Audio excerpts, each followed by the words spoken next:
College की शुरुआत करना जिंदगी का एक बहुत ही शानदार और रोमांचक मील का पत्थर होता है। एक नई जगह, नए दोस्त और एक बिल्कुल नया एकेडमिक सफर। आज के इस विश्लेषण में महाराजा गंगा सिंह यूनिवर्सिटी यानी MGSU के सत्र 2026-27 के अंडर ग्रेजुएट एडमिशन से जुड़ी हर एक बारीक जानकारी को डीकोड किया जाएगा। आधिकारिक नोटिस से निकली एक एक बात को बिल्कुल आसान भाषा में समझा जाएगा ताकि पूरी प्रक्रिया शीशे की तरह साफ हो जाए। तो चलिए बिना किसी देरी के शुरू करते हैं। प्रशासनिक औपचारिकताओं को लेकर बिल्कुल घबराने की जरूरत नहीं है। इस चर्चा में फटाफट से इन 4 चीजों पर फोकस किया जाएगा। एडमिशन के खुलने की जानकारी, जरूरी दस्तावेजों की लिस्ट, आवेदन की अहम डेडलाइंस और अंत में मेरिट लिस्ट और वेरिफिकेशन की पूरी प्रक्रिया। बस इतना ही। भाग 1, एडमिशन अब खुल चुके हैं सत्र 2026-27 के लिए। स्क्रीन पर जो दिख रहा है वो 30 अप्रैल 2026 को जारी किया गया बिल्कुल आधिकारिक अपडेट है। ये सीधा शिक्षा विभाग की तरफ से आया है। मतलब जो भी जानकारी यहाँ साझा की जा रही है वो 100% प्रामाणिक है। आगे की पूरी एडमिशन प्रक्रिया इसी नोटिस पर टिकी हुई है। अब सवाल आता है कि ये अपडेट आखिर किसके लिए है? देखिए, ये विशेष रूप से उन छात्रों के लिए है जो BA, BSc या BCom के प्रथम वर्ष में रेगुलर एडमिशन लेना चाहते हैं। और सबसे बड़ी बात, ये अपडेट सत्र 2026-27 के लिए सभी सरकारी कॉलेजों यानी राजकीय महाविद्यालयों पर लागू होता है। तो अगर निशाना सरकारी कॉलेज की सीट पर है तो ये जानकारी एकदम सटीक है।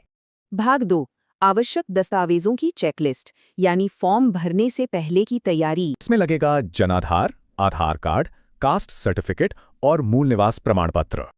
अब आगे बढ़ते हैं उन डॉक्यूमेंट्स की तरफ जो एकेडमिक क्वालिफिकेशन बताते हैं।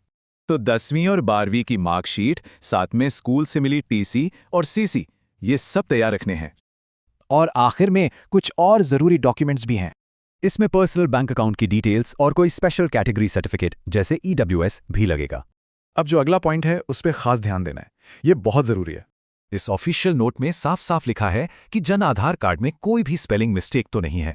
अगर नाम, माता पिता के नाम या डेट ऑफ बर्थ में कोई भी गलती है तो उसे तुरंत ठीक करवाना होगा। भाग 3, आवेदन की प्रमुख तिथियां यानी वो 15 दिन की महत्वपूर्ण विंडो। यहाँ समय बहुत कम है। आवेदन की प्रक्रिया ठीक 1 मई 2026 दिन शुक्रवार से शुरू हो रही है और यह केवल 15 मई तक चलेगी। यकीन मानिए ये 15 दिन पलक झपकते ही गायब हो जाएंगे। इसलिए आखिरी दिन का इंतजार करना बिल्कुल भी समझदारी नहीं है। 15 मई के तुरंत बाद गेंड कॉलेज के पाले में चली जाएगी और 19 मई को उनके द्वारा ऑनलाइन वेरिफिकेशन की प्रक्रिया खत्म हो जाएगी। भाग 4, मेरिट लिस्ट और वेरिफिकेशन यानी अपनी सीट पक्की करने की प्रक्रिया। मई का आखिर आते आते चीजें एकदम बुलेट ट्रेन की रफ्तार पकड़ लेती हैं। देखिए, 20 मई को मेरिट और वेटिंग लिस्ट का प्रकाशन होगा। इसके तुरंत बाद एक्शन मोड में आना होगा। 25 मई तक दस्तावेजों का वेरिफिकेशन करवाना है और ई-मित्र पर फीस जमा करनी है। उसके बाद 27 मई को उन भाग्यशाली छात्रों की पहली लिस्ट आएगी जिनका एडमिशन पक्का हो गया है। ये सब थोड़ा कंफ्यूजिंग लग सकता है, इसलिए इसे बिल्कुल आसान 3 स्टेप्स में समझते हैं। स्टेप 1, 20 मई को मेरिट सूची में नाम चेक करना है। स्टेप 2, अगर नाम आ गया है तो हर हाल में 25 मई सोमवार तक कॉलेज जाकर दस्तावेजों का वेरिफिकेशन पूरा करवाना है। और स्टेप 3, उसी दिन यानी 25 मई तक ई-मित्र के जरिए फीस जमा कर देनी है। बस इतना सा काम है। और अंत में वो तारीख जिसका सबको बेसब्री से इंतजार रहता है, 29 मई 2026। इसे पूरी एडमिशन प्रक्रिया की फिनिश लाइन माना जा सकता है। इस शुक्रवार को छात्रों का वर्ग निर्धारण और विषय आवंटन होगा।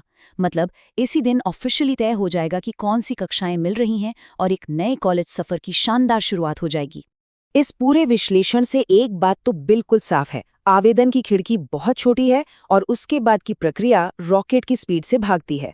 तो सबसे बड़ा और अहम सवाल यही बचता है, क्या 1 मई के लिए सभी जरूरी दस्तावेज पूरी तरह से तैयार है? अगर नहीं तो बिना एक पल गवाए आज ही इन्हें इकट्ठा करना शुरू कर देना चाहिए।